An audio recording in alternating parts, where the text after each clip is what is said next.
시간이 되었으므로 2022년 2월 23일 수요일 아침 예배를 시작하겠습니다. 다같이 사도신경으로 우리의 신앙을 고백하겠습니다.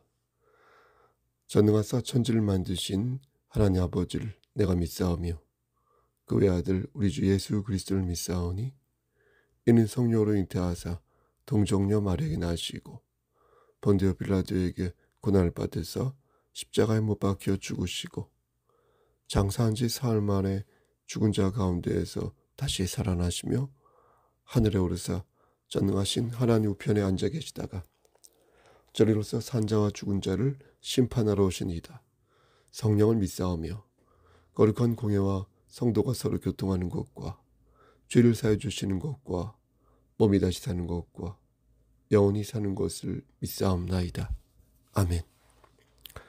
거룩하시고 자비로우신 하나님 아버지, 하나님의 크신 사랑을 진심으로 감사드립니다.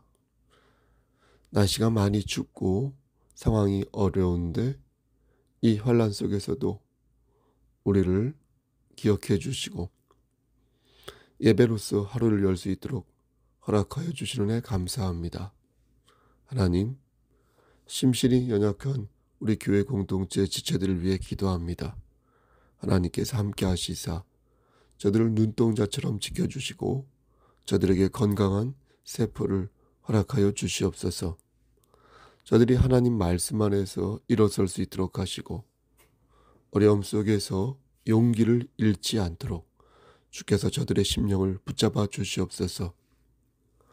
궁핍에 처한 자에게도 하나님께서 은혜를 나리사 경제적으로 어렵지 않도록 하나님께서 채워주시고 하는 모든 일들이 하나님 말씀 안에서 형통할 수 있도록 주여 축복하여 주시옵소서. 시험을 앞둔 우리 자매에게도 함께 하시사 하나님 면접할 때에 잘 면접 볼 수 있도록 하시고 잘 심은 대로 거둘 수 있도록 주여 선도하여 주시옵소서.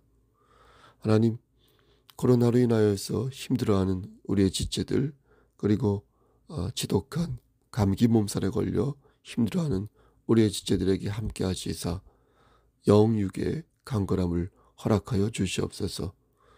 하나님 또한 마음이 상한 자 찾아가 주셔서 위로하여 주시고 하나님께서 말씀으로 저들을 치유하여 주시옵소서.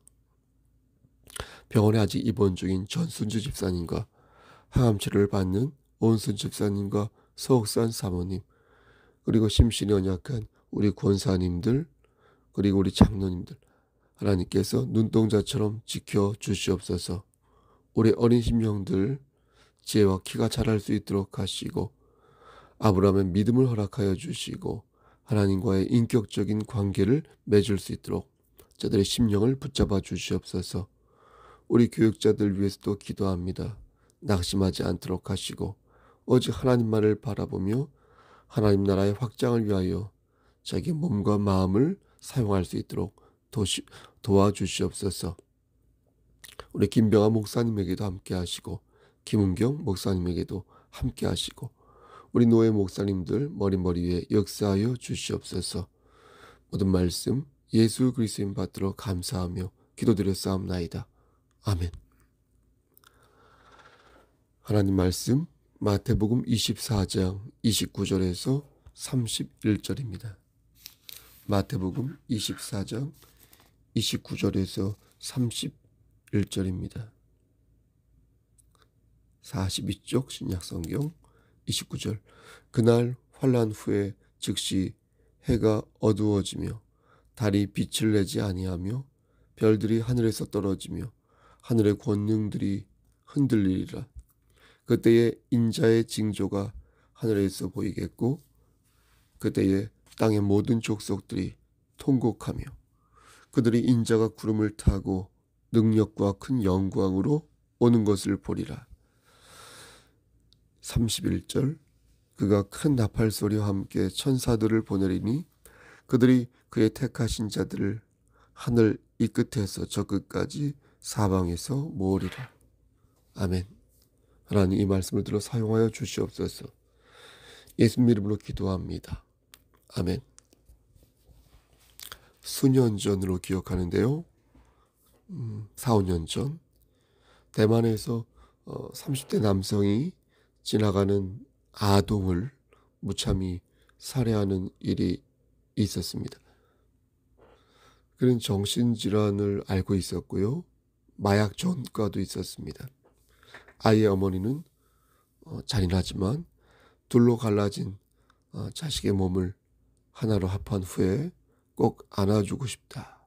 다시 꼭 안아주고 싶다며 눈물을 흘리는 그런 장면이 뉴스에 나왔습니다. 저는 그 모습을 보면서 안타까운 마음과 함께 무척 화가 났습니다. 죄 지은 사람을 사형하는 것도 인권을 운운하며 뭐라 하는데 아무런 잘못이 없는 아이를 죽였으니 그것은 분명 천인공노할 만한 짓이 분명한 것입니다. 그런데 이런 일은 사실 도처에 깔려 있습니다. 극악무도한 범죄들이 지금도 우리 주변에서 일어나고 있어서 그런 것만 생각하면 어떻습니까? 불안해서 살 수가 없습니다. 그런데 그런 범죄자들을 가만히 살펴보면 하나의 공통점을 발견할 수 있습니다. 그것은 그들이 죄에 대해 전혀 죄책감을 갖고 있지 않다는 것입니다. 사람들이 경악할 만한 정도의 범죄라면 죄 지은 사람도 좀 머뭇거려야 맞는데 눈 하나 깜빡이지 않고 벌레 밟듯 사람을 죽이는 것을 보면 저 안에 악령이 있다고 생각할 수밖에 없는 것입니다. 죄책감이 전혀 없는 사람은 분명 영적으로 마귀의 조종을 받고 있음이 틀림없습니다. 그의 범죄는 분명 사특한 영혼과 결탁하여 이미 수위를 넘은 지 오래인 것입니다. 범죄 심리학자들은 이해할 수 없는 범죄를 저지르는 그런 사람들에게는 하나의 공통적인 모습이 있는데 그들이 어떤 신념을 가지고 있다는 것입니다.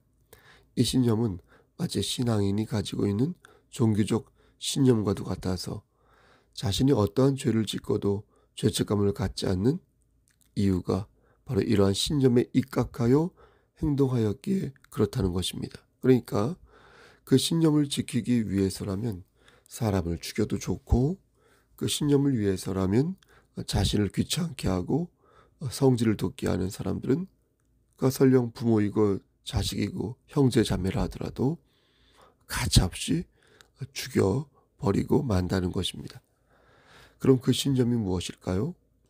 그것은 자신의 경험 속에서 만들어진 것인데 그러한 생각이 늘 드러나 있는 게 아니라 어떠한 신뢰할 만한 대표성과 만났을 때 그 신념이 작동된다고 합니다.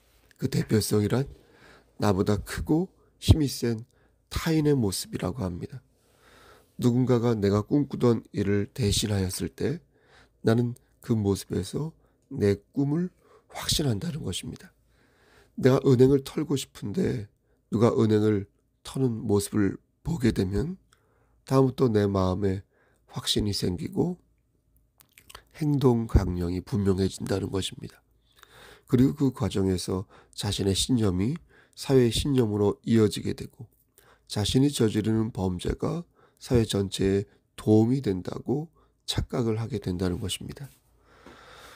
어린아이를 죽인 그 남자도 그렇고 공항에서 테러를 일으킨 테러범도 그렇고 보고 들으면서 만들어진 신념을 가공할 만한 것으로 매일매일 만들어내면서 살인을 계획하고 범죄를 공모하는 것입니다.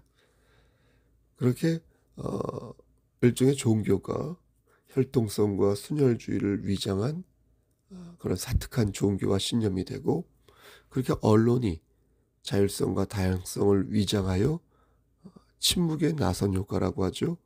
그런 것들을 교묘하게 유도하는 것입니다.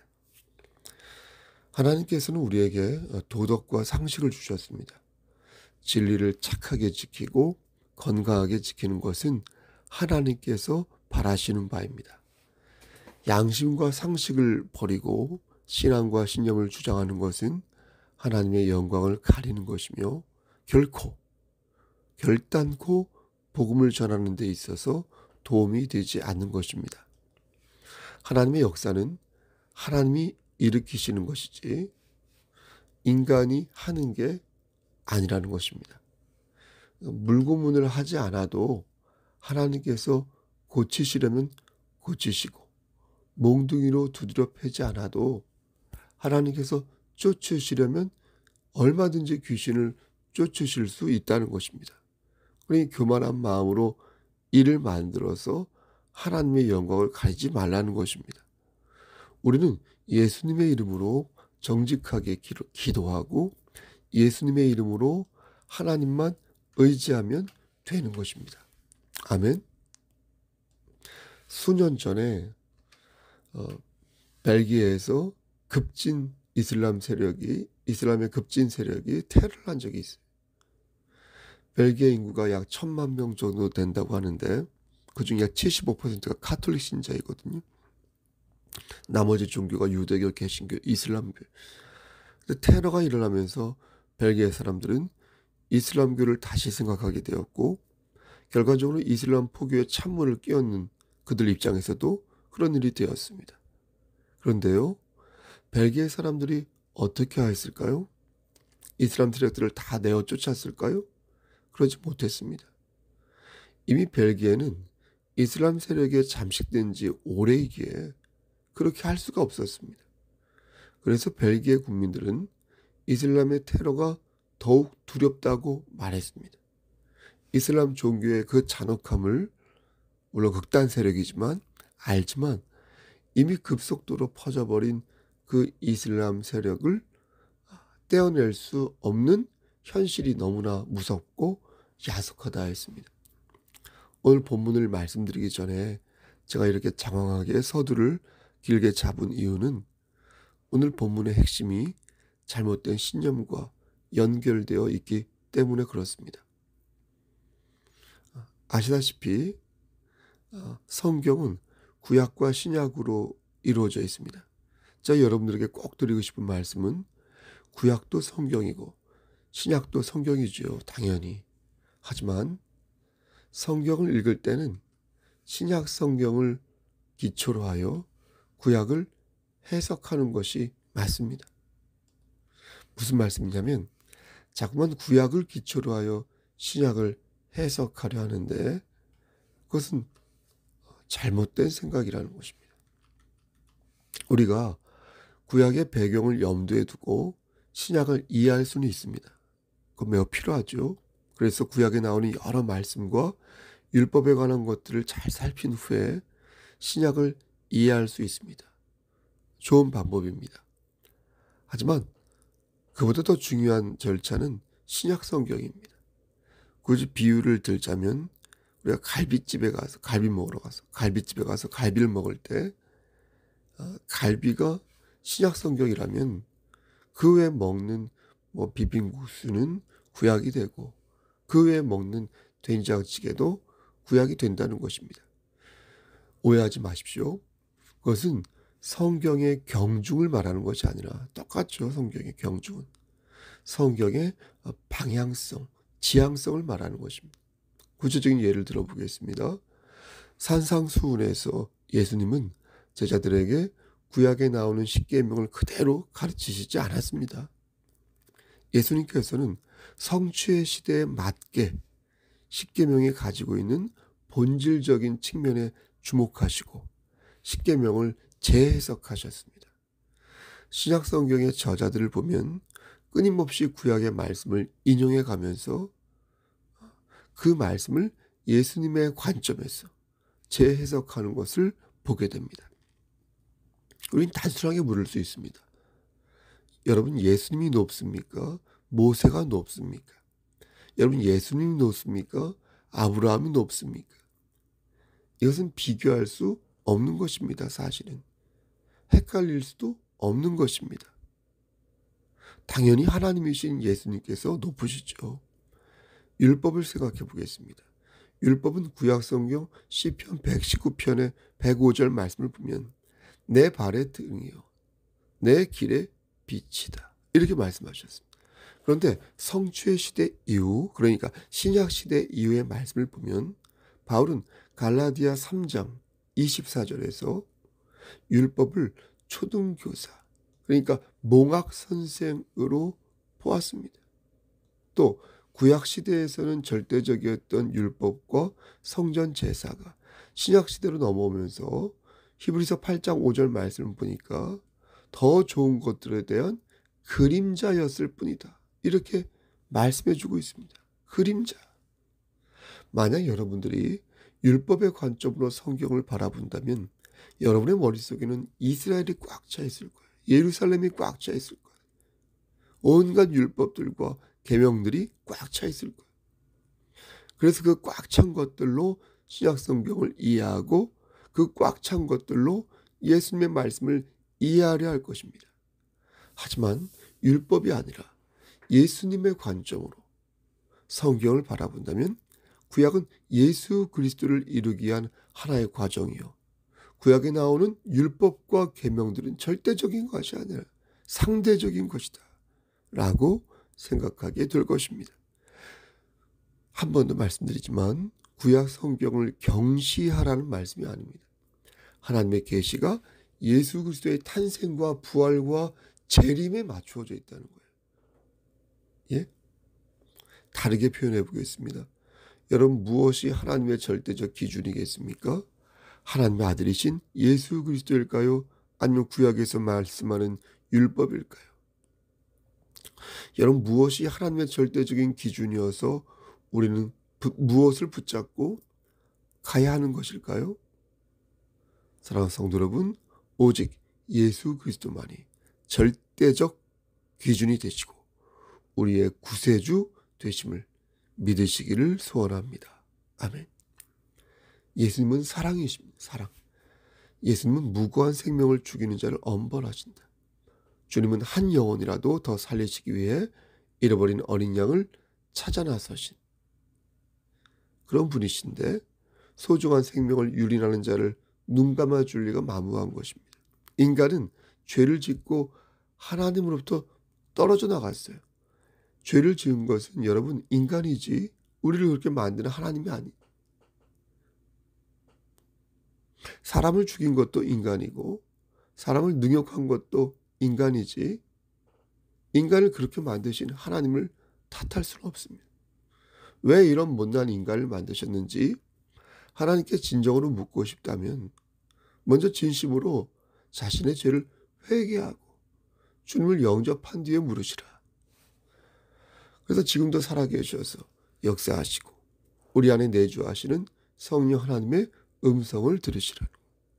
그리고 이미 주님을 영접한 여러분들은 그 믿음을 잃지 않도록 선한 싸움을 싸워야 하는 것이며 달려갈 길을 달려가야 하는 것이며 인내한 믿음으로 여러분에게 맡겨진 사명을 감당해야 하는 것입니다. 오늘 본문을 보면 예수 그리스도의 재림에 대한 말씀이 나옵니다. 주님께서는 환난 후에 즉시 당신이 오신다고 말씀하셨습니다. 누구의 말처럼 예루살렘 멸망 직후에 오시는 것이 아니라 세상의 마지막 때, 그러니까 대환난 직후에 오신다는 겁니다. 환난 끝에 오신다는 것은 공포와 슬픔과 고통 뒤에 주님께서 오신다는 겁니다. 그러니까 후천년설 주장처럼 살기 좋은 천년왕국이 지어지고 천년 뒤에 주님이 오시는 것이 아니라 주님이 오시기 전에 지독한 환난이 있다고 보는 것이 바람직하겠습니다. 이것이 바로 전천년설. 예수님이 재림하시기 전까지 이 땅 위에는 어떠한 평화나 호의가 없을 것이고 전쟁과 소문으로 가득 차서 역병으로 가득 차서 환난을 겪게 된다는 것입니다. 그리고 예수님이 오시고 나서 천년 왕국이 시작된다는 것입니다. 오늘 본문을 한마디로 요약하면 예수 그리스도께서 재림하실 때에 일어나는 여러 징조, 이렇게 하겠습니다. 여러 자연 변화가 있을 거고요, 여러분. 여러 징조가 있을 것인데 그것을 5가지로 정리하면 이렇습니다. 첫째, 보세요. 천재지변이 일어날 것이다. 천재지변이 일어날 것이다. 예수님께서 재림하실 때 일어나는 여러 징조 중 하나. 첫째, 천재지변이 일어날 것이다. 둘째, 예수 그리스도께서 오시는 징조가 보일 것이다. 셋째, 모든 족속이 구름을 타고 오시는 그리스도를 보게 될 것이다. 모든 족속이 구름을 타고 오시는 예수 그리스도를 볼 것이다. 넷째, 땅의 모든 족속이 통곡할 것이다. 통곡. 마지막으로 다섯째, 천사들을 보내서 택하신 자들을 모으실 것이다. 먼저 천재지변이 어떻게 일어날지는 잘 모르겠습니다. 하지만 그분이 재림하실 때, 우리 주님께서 재림하실 때에는 전 우주적으로 천체의 운행이 뒤틀리게 될 것입니다. 왜냐하면 천체를 비롯한 온 우주가 주님을 영접할 것이기에 그렇습니다.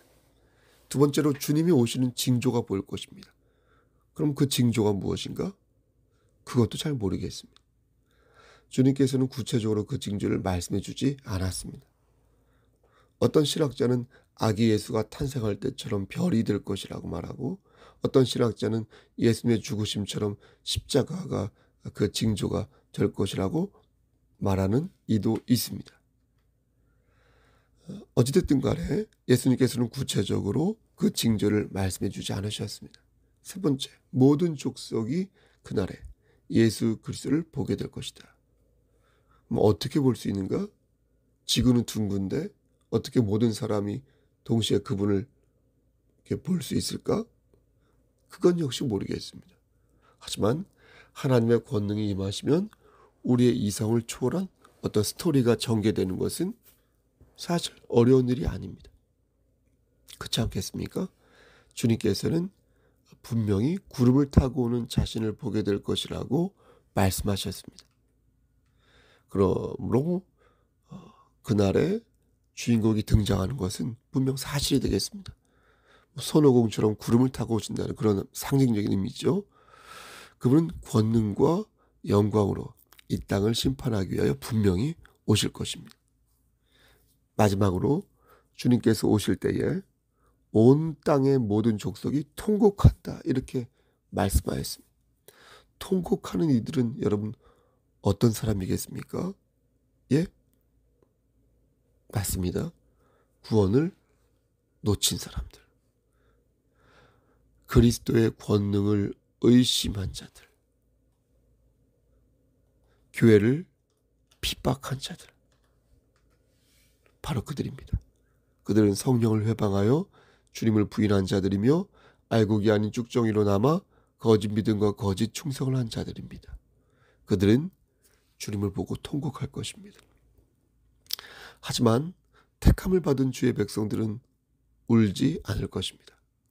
그들은 함께 모여서 주님을 찬양할 것이고 주님과 함께 기뻐할 것입니다. 주님은 분명히 우리에게 말씀하셨습니다. 여러분, 내가 천사를 보내어서 택하신 자들을 사방에서 어떻게 할 것이다? 모을 것이다. 그러므로 여러분, 환난 날에 예수님을 놓치지 마시기를 바랍니다.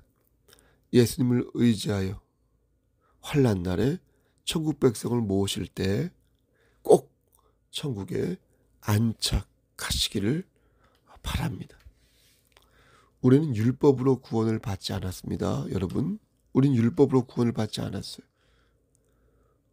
우린 구약 성경에 머물러 있지 않습니다.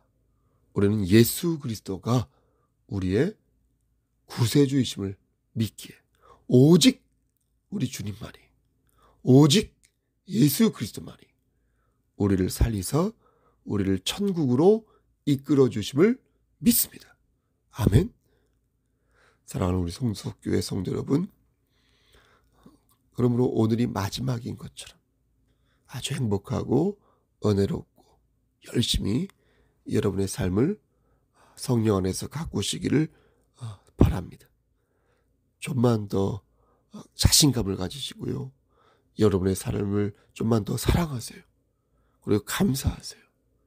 그렇게 사시기를 바랍니다. 다른 사람과 비교하지 마시고요. 그래서 무기력함과 우울함에 빠지지 마시고요. 하늘의 신령한 것을 소망하며 천국 백성으로서 자부심을 가지며 사시길 바랍니다. 그렇게 예수 안에서 건강한 신앙생활하고 예수 안에서 악한 영을 물리쳐서 환난 날에 벌한 듯이 오늘도 승리하시기를 우리를 죄에서 구속하여 주신 주님 이름 받들어 간절히 축원합니다. 아멘. 이제는 우리를 죄에서 구속하여 주신 우리 구주 예수 그리스도의 은혜와 아버지 하나님의 만극하신 그 사랑하심과 성령님의 교통하시고 인도하시는 모든 역사하심이 환난 날에 예수 그리스도 안에서 건강하고 보무당당한 신앙생활을 하기를 소원하는 여기 모인 성도와 그들의 가정과 이 재단과 이 나라 위에 하나님의 사랑하심이 세세토록 함께 계실지어다. 아멘. 예배를 마쳤습니다. 날씨가 많이 춥습니다. 감기 몸살에 걸린 코로나와 별개로 그런 지체들도 적지 않은 것 같습니다. 여러분 건강 유의하시고요. 주 말씀 안에서 승리하시기를 소원하겠습니다. 저도 건강 유의하도록 노력하겠습니다. 여러분 중보 기도할 제목이 있으면 언제든지 말씀해 주시고요. 교회 지체로서 우리 성석교회 지체로서 나름 자부심을 가지고 수요예배 집에 가는 길 기쁨을 가지고 오늘도 즐겁게 사셨으면 좋겠습니다. 경주서가 있으면 말씀해 주시고요. 오늘 저녁에 수요 예배가 있는데 너무 무리하지 마시기를 바랍니다. 가세요 집사님. 여러분 오늘 하루도 힘찬 하루 되십시오. 샬롬.